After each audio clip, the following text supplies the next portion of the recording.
Hi all, my name is Angelet and you're watching Way to Study Table. Today we're going to discuss class 7 English second chapter, that is a poem, and in wonder and amazement I sing. All the activities and the question answers we are going to discuss in this video, okay? അപ്പം ഈ ഒരു video നിങ്ങൾക്ക് helpful ആവുകയാണെങ്കിൽ ഉറപ്പായിട്ട് ഫ്രണ്ട്സിനൊക്കെ share ചെയ്യാൻ മറക്കരുത്. അതിനോടൊപ്പം ലൈക്ക് ആൻഡ് സബ്സ്ക്രൈബ് ചെയ്യുക. കാരണം മുന്നോട്ട് ഞാൻ വരുന്ന ദിവസങ്ങളിൽ മറ്റുള്ള സബ്ജക്ട്സിന്റെ ഓരോ വീഡിയോസ് അപ്ലോഡ് ചെയ്യുന്നതായിരിക്കും. ഓൾറെഡി നമ്മളിവിടെ ഫസ്റ്റ് ചാപ്റ്റർ നമ്മുടെ പ്ലേലിസ്റ്റ് സ്റ്റാൻഡേർഡ് 7ൽ അപ്ലോഡ് ചെയ്തിട്ടുണ്ട്. Okay, so let's see. Answer the following questions. Why does the speaker sing in wonder and amazement? ഇവിടെ സിംഗർ, ഇവിടുത്തെ സ്പീക്കർ ആരാണ്? രവീന്ദ്രനാഥ് ടാഗോർ അല്ലേ? സോ അദ്ദേഹം എന്തുകൊണ്ടാണ് വളരെ അതിശയത്തോടെ അത്ഭുതത്തോടെ പാടുന്നത്? The speaker sings in wonder and amazement because of the amazing beauty of the universe. The sky is filled with the sun and stars and the universe is full of life. ഇവിടെ speaker എന്തുകൊണ്ടാണ് അത്ഭുതത്തോടെ പാടുന്നത്? കാരണം because of the amazing beauty of the universe. കാരണം ഈ പ്രപഞ്ചത്തിന്റെ ആ ഒരു സൗന്ദര്യം കണ്ടിട്ടാണ്, അത്ഭുതമായ വളരെ നല്ല ഇത്രയും ഭംഗിയുള്ളൊരു പ്രപഞ്ചമാണ്, ഒരു യൂണിവേഴ്സ് ആണ് നമ്മുടേത് അല്ലേ? സോ ഇത് കണ്ടിട്ടാണ്, ഇതിനെക്കുറിച്ച് ചിന്തിക്കുമ്പോഴാണ് ആര് പാടുന്നത്? നമ്മുടെ സ്പീക്കർ വണ്ടർ ആൻഡ് അമേസ്മെന്റിൽ സിംഗ് ചെയ്യുന്നത്. The sky is filled with the sun and stars. ആകാശം നിറയെ എന്തുണ്ട്? സ്റ്റാർസും അതുപോലെ സണ്ണും.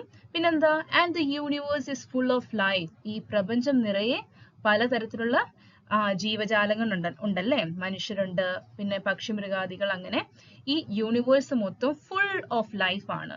സോ ഇതൊക്കെ കാണുമ്പോൾ സ്പീക്കർ എന്ത് ചെയ്യാണ്? Yes, speaker Singh in wonder and amazement.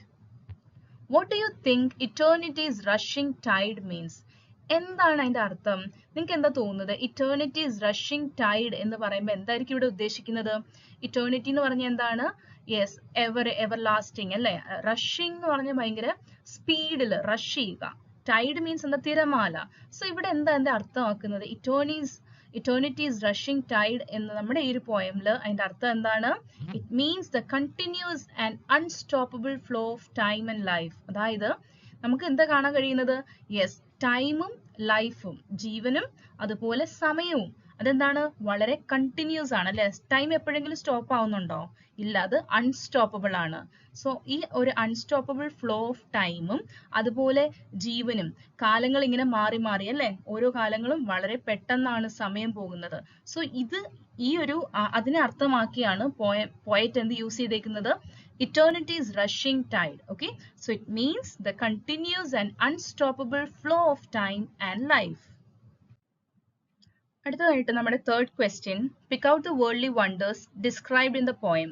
ഈ ഒരു കവിതയിൽ എന്തൊക്കെ അത്ഭുതങ്ങളാണ്, ഈ ലോകത്തിൽ എന്തൊക്കെ അത്ഭുതങ്ങളെ കുറിച്ചാണ് പോയമിൽ ഡിസ്ക്രൈബ് ചെയ്തിരിക്കുന്നത്?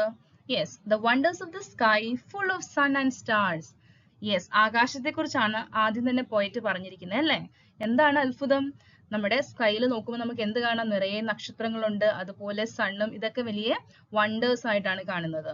The universe full of life, അതുപോലെ നമ്മുടെ യൂണിവേഴ്സ്, നമ്മുടെ പ്രപഞ്ചം നിറയെ ജീവനാണ് അല്ലേ? Beauty of Woodlands with blades of grass. Woodlands എന്താണ്? ഇവിടെ നമ്മുടെ പോയറ്റ് അദ്ദേഹം എന്ത് ചെയ്യാണ്? ഇമാജിനേഷൻ ആണ് ഈ ഒരു പോയമിൽ നമുക്ക് കാണാൻ കഴിയുന്നത്.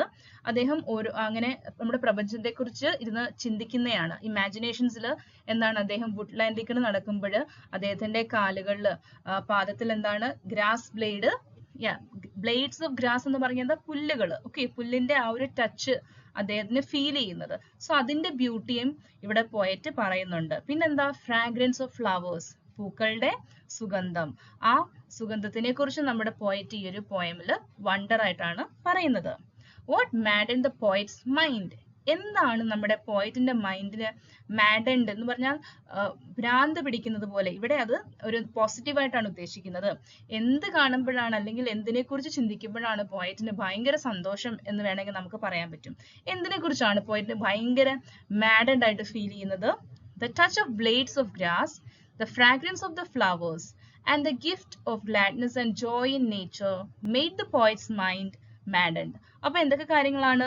യെസ്, നമ്മൾ നേരത്തെ പറഞ്ഞ പോലെ ഗ്രാസിന്റെ, പുല്ലിന്റെ ആ ഒരു ടച്ച്, പിന്നെ പൂക്കളുടെ സുഗന്ധം, and the gifts of gladness and joy in nature.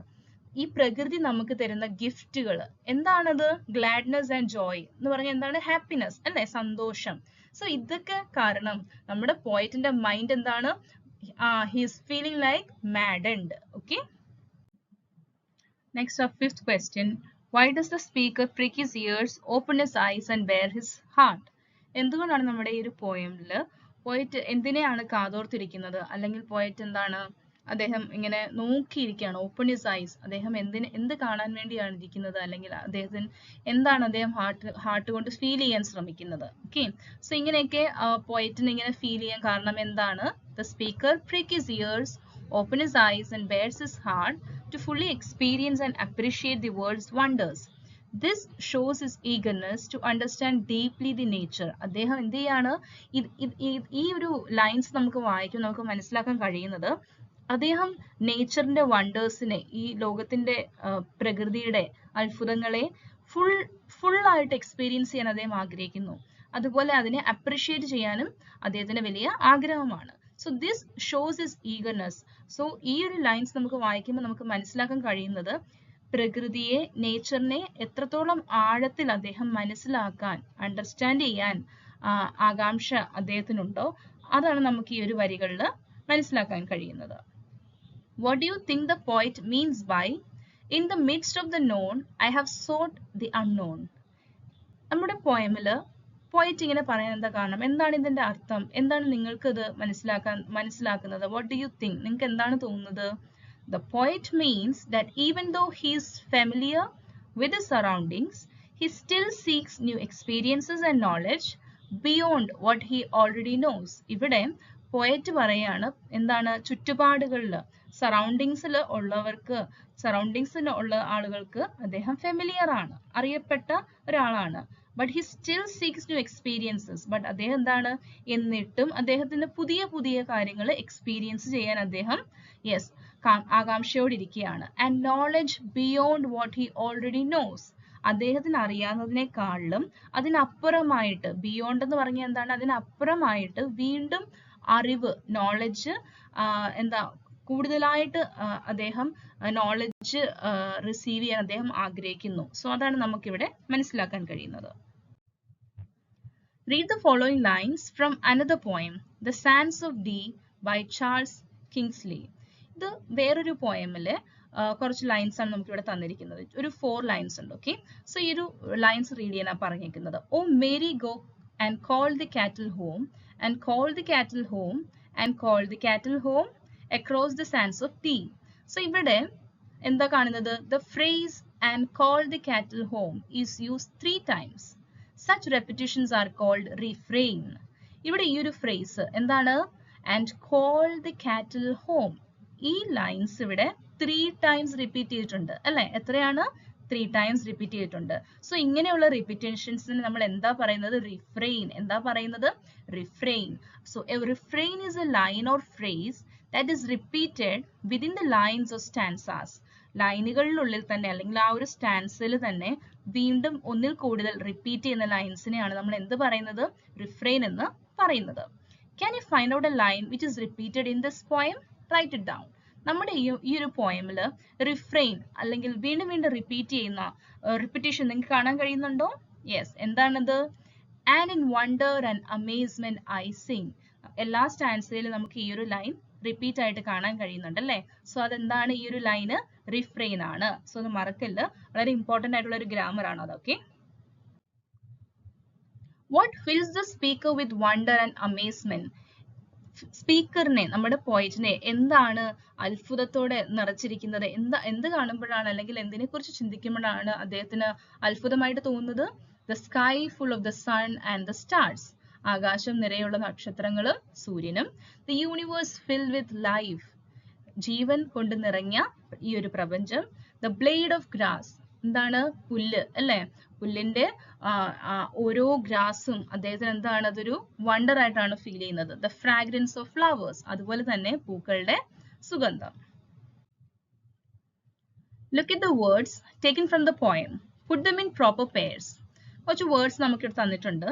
നമ്മളോട് പറഞ്ഞിരിക്കുന്നത് കറക്റ്റ് ആയിട്ടുള്ള ഒരു പ്രോപ്പർ പെയർ ആയിട്ട് അവരെ പെയർ ചെയ്യാനാണ് പറഞ്ഞിരിക്കുന്നത്. സോ ഫ്ലവേഴ്സ് എന്താ നോക്കേണ്ടത്? ഇവിടെ swayed world നമുക്ക് ഓൾറെഡി പോയിന്റിൽ തന്നിട്ടുണ്ട് അല്ലേ? swayed world, flowers, fragrance, grass, blades, mind, maddened, and veins, racing. Let us revisit the first stanza. നമ്മുടെ ഈ ഒരു പോയമിന്റെ ഫസ്റ്റ് സ്റ്റാൻസ നമുക്കൊന്ന് വീണ്ടും നോക്കാം. The sky is full of the sun and the stars. The universe is full of life. Among all these I have found a place, and wonder and amazement I sing. ആകാശം നിറയെ നക്ഷത്രങ്ങളും സണ്ണും പ്രപഞ്ചം നിറയെ ജീവനും. ഇതിന്റെ എല്ലാം ഇടയിൽ ഞാൻ എന്ത് ചെയ്യാണ്? എനിക്ക് വേണ്ടി ഒരു പ്ലേസ് ഞാൻ കണ്ടെത്തി. And in wonder and amazement I sing. ഞാൻ അത്ഭുതത്തോടെ ആശ്ചര്യത്തോടെ ഞാൻ പാടുകയാണ്. In the first line, sound S in sky is repeated in sun and stars also. This repetition is called alliteration. നമ്മുടെ ഫസ്റ്റ് ലൈനിൽ സ്കൈയിൽ എസ് ഉണ്ട്, സണ്ണിലും എസ്, ദെൻ സ്റ്റാർസിലും എസ്. ഈ 3 വേർഡ്സും start ചെയ്യുന്നത് എന്താണ്? എസ് കൊണ്ടാണ് അല്ലേ? സോ ഒരേ ലൈനിൽ റിപ്പീറ്റ് ചെയ്യുന്ന ലെറ്റേഴ്സ് സ്റ്റാർട്ടിംഗ് ലെറ്റർ സെയിം ആകുമ്പോൾ തന്നെ നമ്മൾ എന്താ പറയുന്നത്? alliteration. എന്താണിത്? വളരെ ഇമ്പോർട്ടന്റ് ആണ് alliteration. So the repetition of initial consonant sounds of a word in the same line of a poem is called alliteration. എന്താണ് alliteration? Initial consonant sound. Consonant എന്ന് പറഞ്ഞാൽ എന്താണ്? നമുക്കറിയാം A, E, I, O, U എന്താണ്? vowels ആണ്. മറ്റുള്ള letters എന്താണ്? consonants ആണ്. സോ ഇവിടെ എസ് അല്ലേ? സ്കൈ, സൺ, സ്റ്റാർസ്, ഇവിടെ എന്ന ആ ഒരു എസിന്റെ സൗണ്ട് എന്താണ്? റിപ്പീറ്റ് ആണ്. ഒരേ ലൈനിൽ സെയിം ലൈനിൽ റിപ്പീറ്റ് ആയിരിക്കുന്ന അങ്ങനത്തെ ഫിഗർ ഓഫ് സ്പീച്ചിനെയാണ് നമ്മൾ alliteration എന്ന് പറയുന്നത്. Can you find other examples from the poem? ഈ ഒരു പോയമിൽ നിങ്ങൾക്ക് മറ്റുള്ള എക്സാമ്പിൾസ് കണ്ടെത്താൻ കഴിയുമോ എന്നാ ചോദിച്ചേക്കുന്നത്. ഇവിടെ നോക്കിയേ, while walking in the woodlands. ഇവിടെ WWW അല്ലേ? while walking in the woodlands. അത് റിപ്പീറ്റഡ് ആണ് W. സോ ഇതെന്താണ്? alliterationന്റെ എക്സാമ്പിൾ അല്ലേ? flowers, fragrance. ഇവിടെയും F റിപ്പീറ്റഡ് ആണ്. maddened my mind. M repeated ആണ്. Okay. Next one, the gifts of gladness and joy. ഇവിടെ gifts of gladness, G repeated ആണ് അല്ലേ? സോ അതെന്താണ്? അത് alliterationന്റെ ഒരു എക്സാമ്പിൾ ആണ്. സോ alliteration എന്ന് പറഞ്ഞാൽ വളരെ സിമ്പിൾ ആയിട്ടുള്ള ഒരു ഫിഗർ ഓഫ് സ്പീച്ച് ആണ്, ഒരു ഗ്രാമർ ആണ്. മറക്കരുത്. എന്താണ്? ഒരേ ലൈനിൽ സെയിം ലെറ്റേഴ്സ് റിപ്പീറ്റഡ് ആയിട്ട് പല വേർഡ്സിലും സെയിം ലെറ്റേഴ്സ് വരുന്നതാണ് alliteration. സോ ഇത്രയേ ഉള്ളൂ നമ്മുടെ ഈ ഒരു പോയമിന്റെ ആക്ടിവിറ്റീസ്. സോ നമ്മൾ ഓൾ ക്വസ്റ്റ്യൻ ആൻസേഴ്സ് അതുപോലെ ആക്ടിവിറ്റീസ് ഇവിടെ കവർ ചെയ്തിട്ടുണ്ട്. Hope it is helpful for you all. So മറക്കാതെ സബ്സ്ക്രൈബ് ചെയ്തിട്ടില്ല എന്നുണ്ടെങ്കിൽ ചെയ്യുക, കാരണം വരുന്ന ദിവസങ്ങളിലുള്ള ഓരോ വീഡിയോസ് നിങ്ങൾക്ക് മിസ്സാകാതെ കാണാൻ കഴിയും. ഓക്കെ. സോ നമ്മുടെ ഈ ഒരു ചാനലിൽ മറ്റുള്ള സ്റ്റാൻഡേർഡിലൊക്കെ അപ്ലോഡ് ചെയ്യുന്നുണ്ട്. Okay. So see in the next video and till then bye. Thank U.